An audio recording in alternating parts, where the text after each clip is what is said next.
Hi everyone, let's see how you can fix the aeroplane mode that cannot be turned off in Windows 10. So in the first method, simply right click over the start menu Windows icon and go to device manager. From here, expand the network adapters option, then right click over the Wi-Fi adapter, go to its properties, then go to power management and uncheck this first option and save the change and see if this helps fix the issue or not. In the next method, search for services and open it.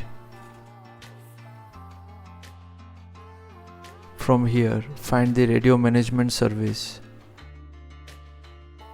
Double click on it. Set the startup type to automatic. Start the service if it is stopped and save the change and see if this helps fix the issue or not. In the next method, search for airplane and will get the option of turn airplane mode on or off. Simply click on it. From here, make sure this option is turned off and see if the issue gets resolved or not. Additionally, you can also press the function key and F12 or function key plus print SCR key on your laptop keyboard and see if the issue gets resolved or not. So thanks for watching. Please feel free to subscribe and support the channel if you found the content helpful. Thank you.